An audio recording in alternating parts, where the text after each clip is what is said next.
الرحمن الرحیم۔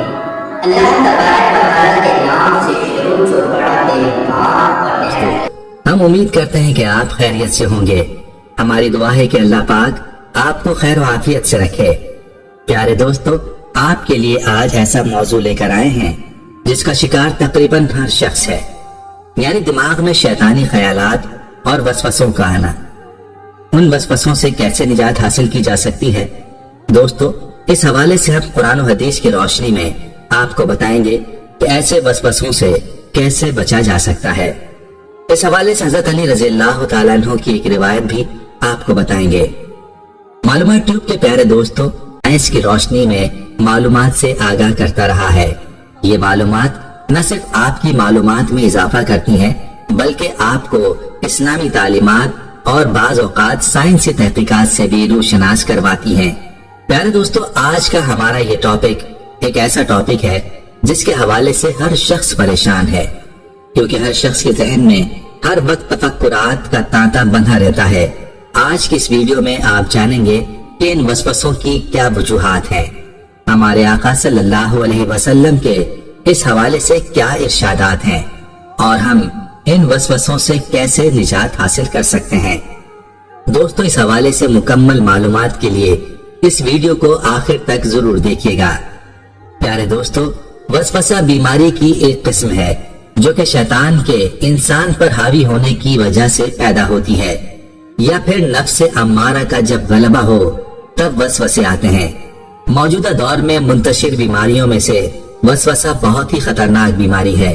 وسوسہ برے خیالات اور شکوک و شبہات کا نام ہے جسے شیطان انسان کے دل میں ڈالتا رہتا ہے۔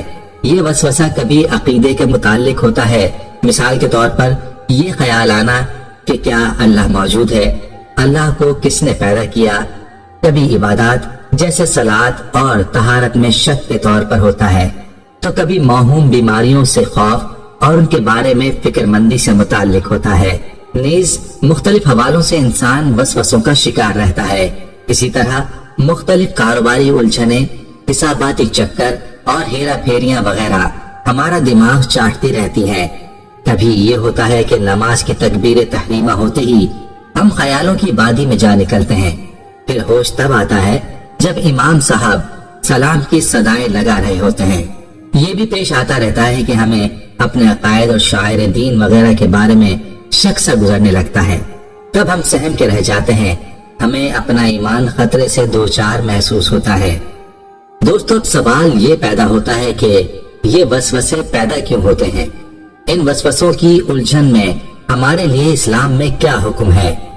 آئیے شریعت اور سنت کی روشنی میں اس الجھن کی سلجھن دریافت کرتے ہیں۔ حضرت عبداللہ بن مسعود رضی اللہ تعالی عنہ نے حضور صلی اللہ علیہ وسلم سے خیالات اور وسوسوں کے بارے میں پوچھا کہ یا رسول اللہ، دل میں جو کفر و شرک اور فسق و فجور کے وسوسے آتے ہیں ان کا کیا حکم ہے؟ آپ صلی اللہ علیہ وسلم نے فرمایا، یہ وسوسے خالص ایمان کی علامات ہیں۔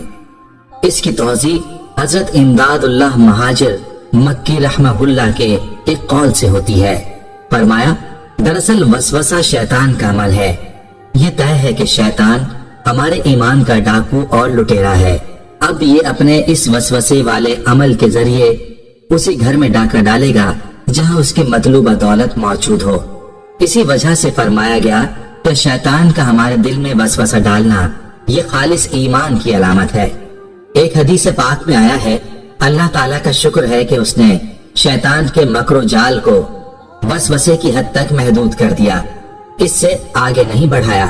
ایک اور حدیث میں ارشاد فرمایا گیا، اللہ تعالیٰ نے میری امت کے دلوں میں جو وسوسے پیدا ہوتے ہیں اس سے درگزر فرمایا ہے اور ان کو معاف فرمایا ہے، لہٰذا ان وسوسوں پر مواخذہ نہ ہوگا بلکہ عمل پر مواخذہ ہوگا۔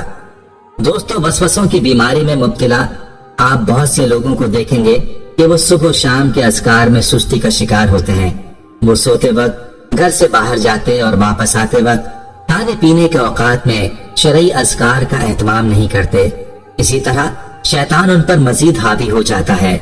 شیطان انسان کو برے خیالات اور تصورات میں جکڑ دیتا ہے تاکہ انسان زیادہ سے زیادہ ذہنی تناؤ کا شکار ہو اور تکلیف میں رہے۔ دوستو ایک اور حدیث میں حضرت ابو ہریرہ رضی اللہ تعالی عنہ سے روایت ہے کہ اللہ کے رسول صلی اللہ علیہ وسلم نے فرمایا، تم میں سے کسی کے پاس شیطان آتا ہے اور کہتا ہے کہ فلاں چیز کو کس نے پیدا کیا، فلاں چیز کو کس نے پیدا کیا، یہاں تک کہ سوال کر دیتا ہے کہ تیرے رب کو کس نے پیدا کیا۔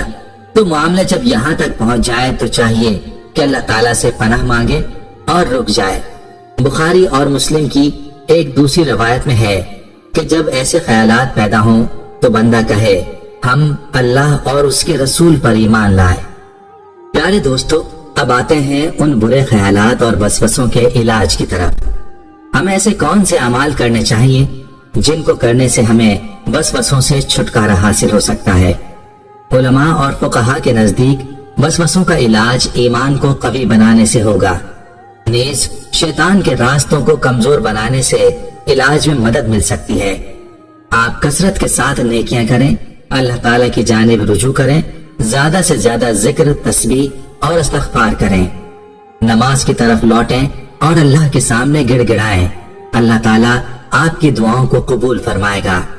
ایک اور بات جو قابل لحاظ ہے وہ یہ کہ حرام چیزوں سے اجتناب کیا جائے۔